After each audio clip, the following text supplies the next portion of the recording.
Variable charges bonding. We are continuing with ionic bonds. So we will be continuing the same procedures that we used before with the previous examples.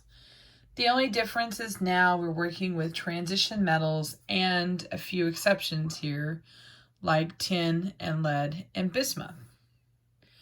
And you notice that they have different charges. In fact, lead can be a +2 or +4. Tin can be a +2 or +4. Germanium, +3, +4. And what we're talking about with this group is that we have elements that have either more than one charge or they have a charge that's not recognized by the group that they're in, like group 1 is a +1, group 2 is +2. These we actually have to know, we have to memorize. So it'll still be the same course of action. Here I have lead 4 combining with oxygen. So I'm putting a +4 charge up here, -2 charge here for oxygen. We criss and cross. We get Pb2O4, just like we did before, where we reduce it down and simplify it. It becomes PbO2, and the name is still named the same way. I named the first one, but since I have one that has a multiple charge or variable charge, I use a Roman numeral to denote the charge I'm working with, so lead 4 oxide. So very similar to what we've already worked on before. So again, same system as before. We'll name binary compounds with special metals. We'll name the cation, include the charge if needed, name the anion, and add an IDE to the ending. So no change, just adding a Roman numeral. So here's our first example. And we have been given CO +2. This is the charge. Phosphorus, again, we'll go back and we'll use our periodic table. And when you look on your periodic table, you'll discover that it has a -3 charge. So just like before, I'm going to write a -3 here. And just like we did in the previous one, I'm going to take this 2. I'm going to drop it here on the P. I'm going to take this 3. I'm dropping it here on the cobalt. So my formula becomes CO3 P2. My name, I named the first, which is cobalt. I use a Roman numeral, 2, and then phosphide, just like we did before.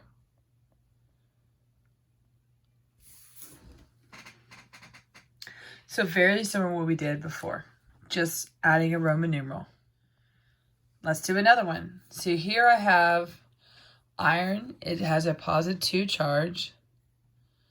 Oxygen, when I look on my periodic table, it's in group 6, so it has a -2 charge. We're going to do our crisscross, so I'm going to send the 2 here to oxygen. This 2 goes to the iron. And I'm going to write over here real quick. We get Fe2O2. Just like we saw before, since both numbers are 2, our final formula gets reduced down to FeO. My name is iron, Roman numeral 2, oxide. So you notice on this one I did not have parentheses. This one I did. Parentheses are not necessary. The Roman numeral is necessary, and it is capitalized. Let's contrast this with Fe plus 3 combining with oxygen. So again, I go to my chart and oxygen is a -2. And so I'm going to criss and cross. I can't reduce a 2 or a 3, so my final formula is Fe2O3. The name becomes iron, Roman numeral 3, oxide. And there you go.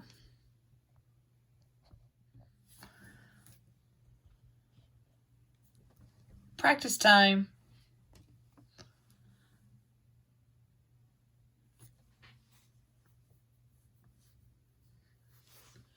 So on this one, there is no Roman numeral, because if you notice on the dice I gave you, there is no charge up there, pre-written, which means this one's not a variable charge. This just happens to be one that you have to memorize, that cadmium has a +2 charge. So no Roman numeral needed.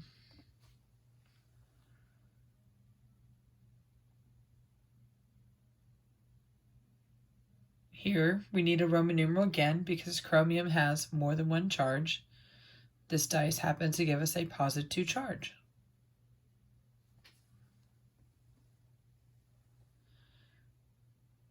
Another one without a Roman numeral because zinc only has one charge, which is a +2.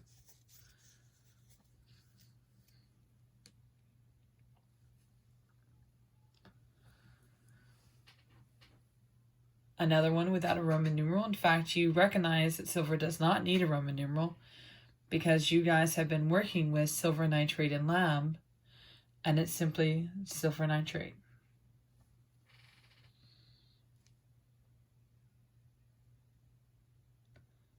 Chromium has a variable charge, which is why we have Roman numeral 3 on there for the +3.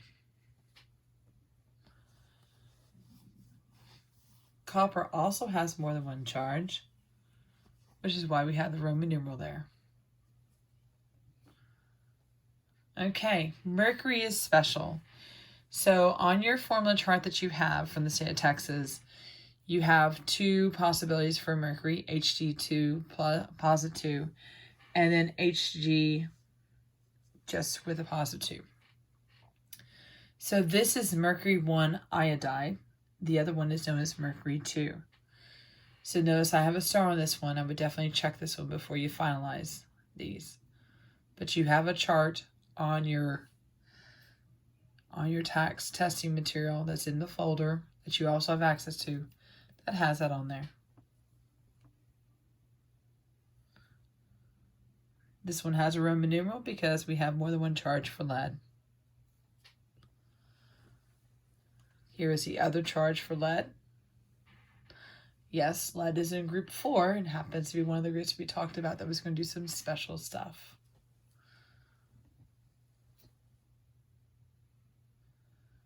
Tin is another one.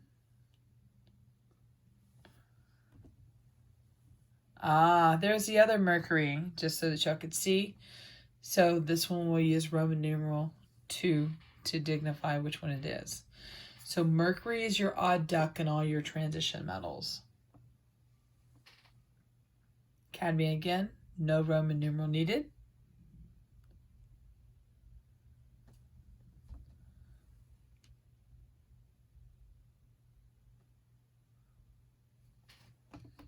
And that's it. Live long and prosper.